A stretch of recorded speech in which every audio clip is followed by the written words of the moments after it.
The world has changed.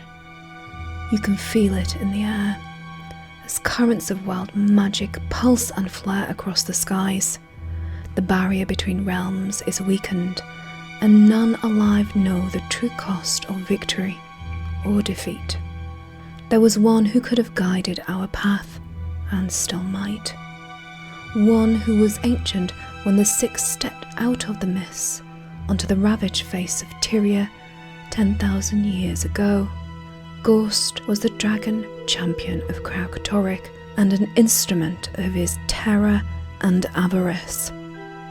On the site where the holy city of Ara would one day stand, the Forgotten shattered the Elder Dragon's control over his champion, granting her free will.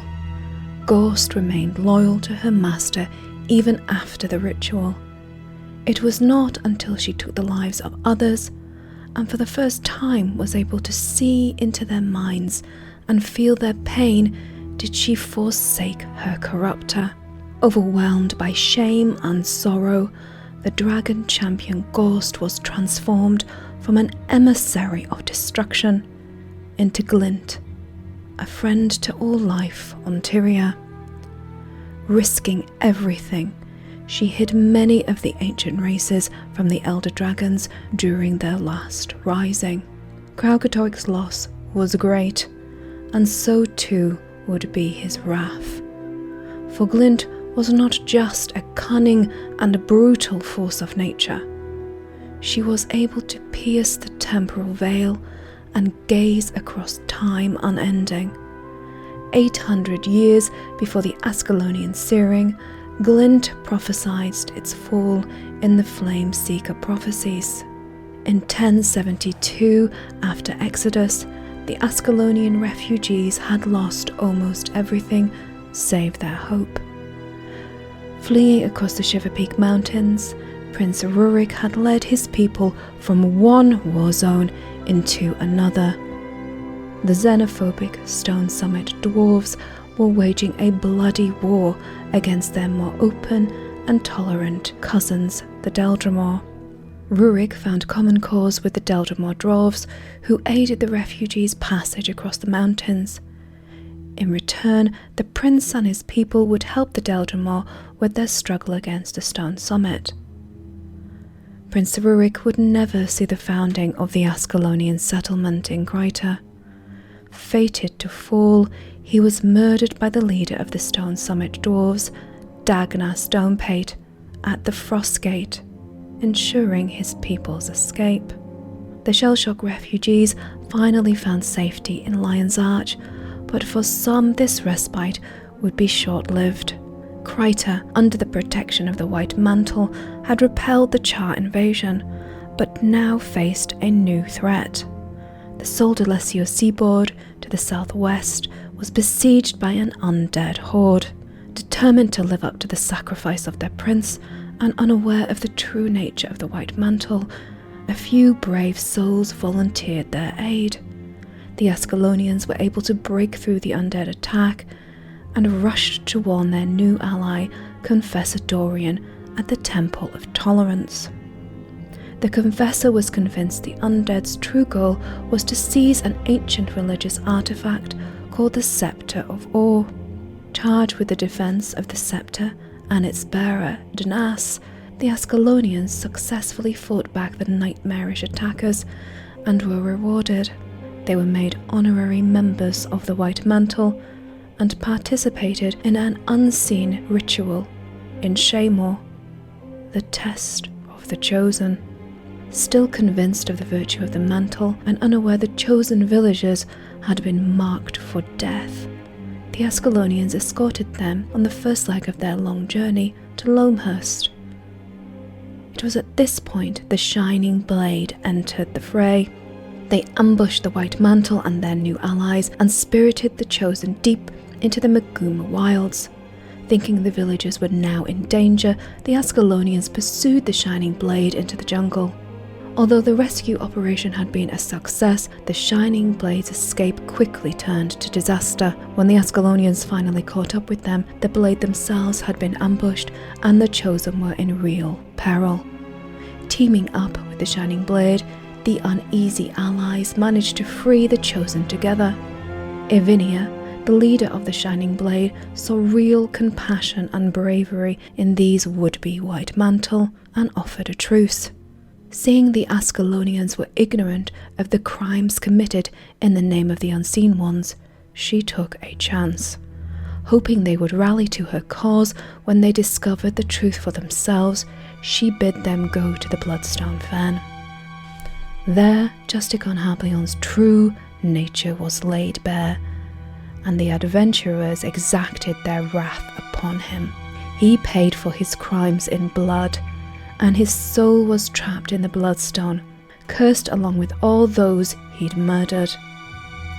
Incensed by the killing of Hablion, Confessor Dorian vowed to kill every member of the Blade, and bent all his resources to that end.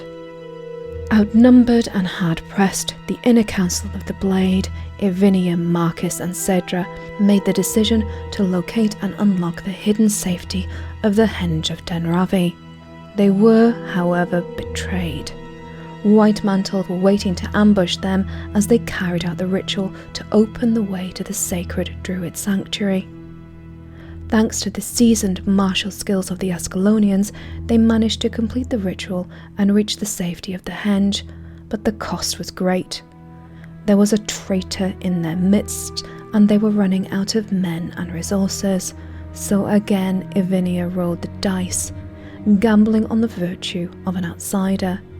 This decision would set in motion a chain of events which would see the Shining Blade all but wiped out.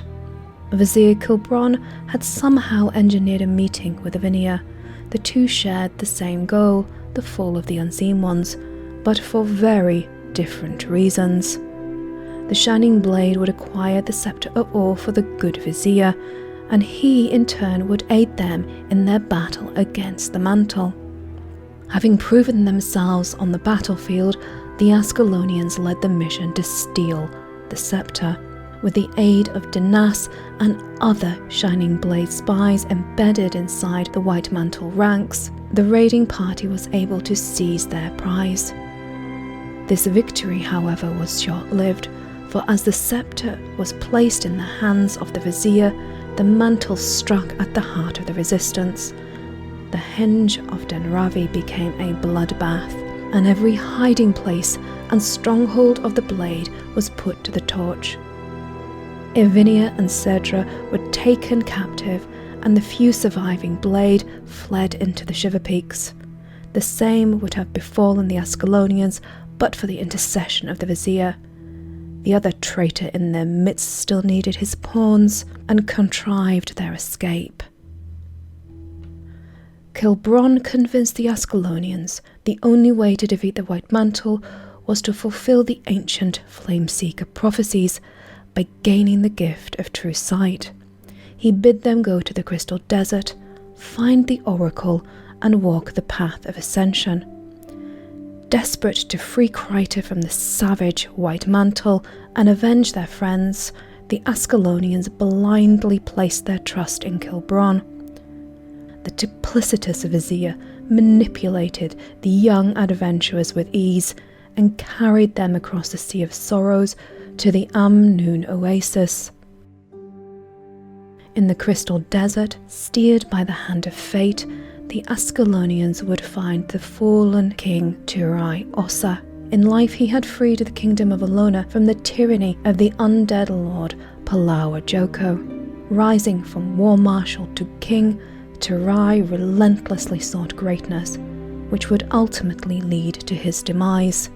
His cursed spirit wandered the crystal dunes, where he had once pursued the path of ascension and failed.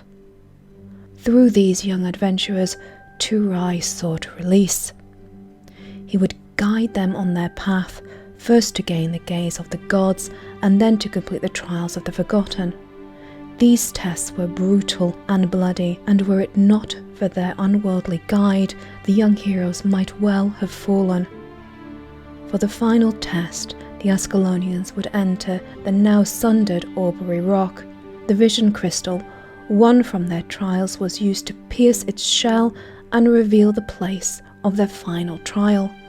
deep within the stone edifice was the altar of ascension.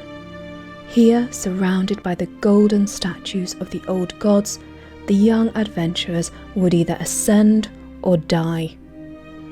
They would face not forgotten or tormented spirits in this place, but themselves. To defeat your doppelganger is to know yourself, to face your weaknesses and recognize your strengths. It is a battle of both might and will, and our heroes would forever be changed by it. When their mirror self was finally defeated, the great temple shook and filled with a golden light. Turai Ossa, the saviour of Ilona, at that moment was freed, his soul allowed to pass into the mists. The Ascalonians had ascended, and were now closer to the gods. The chosen of legend were granted entry to the oracle's lair. It was there, in her crystal chamber, that Glint revealed herself to our heroes. It was almost 800 years ago when I foresaw the Flameseeker Prophecies. You have ascended and awakened the gift of true sight that lay dormant within you. The moment has finally come. You are the chosen I have been waiting for. While you've been in the desert, the rest of the world has changed. As you know, those who you once called friends have become enemies. Their souls are darkened by a deep secret. The unseen gods they speak of are nothing more than a terrible and fearful race of spellcasters known as the Mursaat. As I have foreseen, the Mursaat will meet their demise at the hands of the Chosen. Their stranglehold on the lands of Krytan and beyond will be broken. For years, the Mursaat and their human disciples have hunted down the Chosen, murdering them to prevent the prophecies from coming to pass. But you have slipped through their fingers, and your friends now pay the price. The one called Marcus betrays them as he betrayed you, and if you do not hurry to their aid, none will survive. Many have already been taken captive. Their souls will be reaped upon one of the 5 bloodstones, just as the chosen you witnessed being slaughtered in the Maguma jungle. If this happens, no magic in this world or any other will bring them back. Of the future, this you must know. Your story does not end in the mountains. Your true destiny will lead you to the west, to the Ring of Fire. Seek the flame, for within it lies the power to destroy both good and evil. This portal will take you to the Shiver Peak Mountains. In the frozen mountains, the Chosen, now gifted with true sight, were able to pierce the veil of spectral magic and see the Mursaat. The spellcasters were legion, a plague swarming the dwarf homelands. Even with their birthright awoken, the Chosen were no match for these ancient magi. The creatures wielded fell spectral agony, a magic so potent it had taken only a handful of Mursaat to slaughter the legions of Char who'd assaulted Krytan. A direct assault against the Mursaat would have been futile, but with the aid of the Deldrimor dwarves, the Chosen, using the Cloak of Night, were able to stealth past enemy patrols and reach Ivinia and Cedra. But breaking their comrades free raised the alarm, and the rescuers were soon outnumbered by both White Mantle and Mursaat. If not for the bravery of Cedra, all would have perished that night. Sacrificing herself, she gave her friends the time they needed to make their escape. Cedra's loss was felt keenly by all, Holed up with their Dwarven allies, reports came in that Marcus had been sighted, encamped with White Mantle less than a day's hike away. Vengeance would have to wait, however, for without a defence against the Mursaat's spectral agony, not even an army could threaten Marcus and his deadly masters. Again, the Deldrimor proved themselves stalwart allies. Not just fierce on the battlefield, the dwarves themselves were as ancient as the Mursaat. Protected by Glint, their race had managed to retain some of the history of Tyria before the rise of the dragons. In their ancient tome of the Rubicon was an account of a great war between the Mursaat and a race known as the Seers. Defeated and hunted to the verge of extinction by the Mursaat, only a few Seers still survived, hidden, solitary, and filled with hatred for the Mursaat. The hand of fate, or perhaps the foresight of the Oracle, again seemed to intercede on behalf of the Chosen. A seer had been observed by a Dwarven scout a few weeks earlier. The creature was only a few days' travel from their location. Hoping the seer held some knowledge of the race which had wiped out its kind, the Chosen tracked down the seer in the iron mines of Molodun. The seer lived up to its name. Yes, yes. You are the Ascended ones the dragon Glint has spoken of. Come in, come in. I've been expecting you. I have traveled far and waited many long years to help you fulfill the Flameseeker Prophecies. By now, you have realized that the Mursaat cannot be defeated with the tools you now possess. For centuries, my kind has fought the Mursaat. I know the rituals that can give you at least some protection from their agonizing touch. True to its word, the seer imbued the Chosen's armor with protections. They could now face the Mursaat on the field of battle, and Marcus was the first to fall. May the deaths of all whom you betrayed weigh heavy on you in the afterlife. A weight seemed to lift from Avinia. Saedra and all those who had been swallowed by Marcus's treachery had been avenged. Their protections now battle-proven, the Chosen were ready to bring the fight to the Mursaat, but the Deldrimor had lost their capital, Thunderhead Keep, and if they could not reclaim it, they could not hope to prevail against the Stone Summit. The Chosen would not abandon their allies. Shoulder to shoulder with their Dwarven friends, they reclaimed the keep for King Jalis. Enraged by the loss of his prize, Dagmar Stonepate marched on Thunderhead himself and unleashed the full might of the Stone Summit upon the besieged capital. The Deldrimor were hard-pressed to repel their brutal cousins, even with the help of the Chosen and the remaining Shining Blade. Then the Mursaat and their White Mantle puppets joined the fray. Led by the homicidal zealot Confessor Dorian, they sought to grind the Chosen and the last of the Shining Blade between two armies, ending their threat once and for all. Hopelessly outnumbered, the defenders were pushed back, stumbling over the bodies of their fallen comrades. The threads of prophecy seemed to unravel before the eyes of the Chosen. But the board had been set, the pieces placed, and Abaddon would not be denied. The god of secrets and water placed his knight on the board in a blaze of fell magic. Vizier Kilburn materialized on the battlements of the stricken keep. This is just as it was written in the Flameseeker Prophecies. An opening will be given to the disciples of the unseen. The peaks and valleys of the Shiver Peaks will be painted in blood. At this time, the ascendants will rise, and the way to the door will be clear. The time of our judgment is near. We must prepare.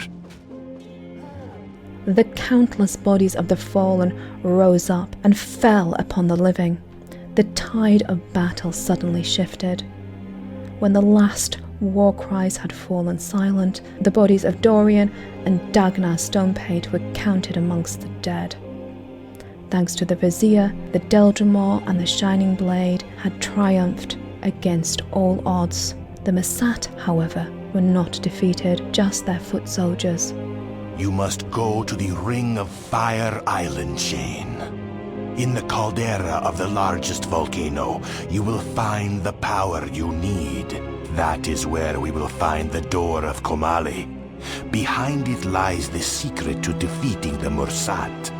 Through this portal awaits your destiny.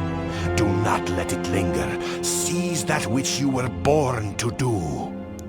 Kilburn had twice saved their lives. The Chosen's trust in him was unflinching. To rid Krytan of the Mursaat forever, they would risk all. Without hesitation, they headed through the portal, with King Jaus's brother Breknar by their side. The dwarves understood the great peril the Chosen faced. Few who set foot on the Fire Islands lived to tell the tale. The loyal dwarves would not see their allies walk into such danger alone. The good Vizier too would join them on the last leg of their quest. His moment was fast approaching. The island was infested with Mursaat, who had built great fortifications despite the hellish volcanic landscape. Guided by the Vizier, they were able to circumvent many of the Mursaat's defences, but the battle to gain entry to the caldera was vicious, and Breknar fell. They reached the caldera, the mouth of Abaddon, which housed a great bloodstone, and the Door of Komali. All they need do was break the magical seals, and the prophecy would be fulfilled. The door was sealed with monstrous crystals, charged with the souls of all those slaughtered on the bloodstones. With the aid of Kilburn, they shattered the soul batteries, freeing the tormented souls held within. The cursed wretches assaulted the Chosen. As Mursaat poured into the caldera, the battlefield was chaos. But the Chosen could not stop. The door must be opened, no matter the cost. As the last crystal shattered, the barrier between realms evaporated. In that instant, towering creatures of living molten lava erupted forth, falling upon the Mursaat. The Titans had entered Tyria, and death would follow them. There was one moment of triumph, but their cries of joy turned to ash on their tongues. Their ally, their trusted mentor, Kilburn, changed before their eyes. His human form melted away, and before them stood a spectre of malice. I am the Flameseeker. All of Tyria shall bow to me, or be destroyed. Kilburn had drowned Ara at the command of his master, Abaddon, and was gifted his lich form and command over the dead for his unspeakable act.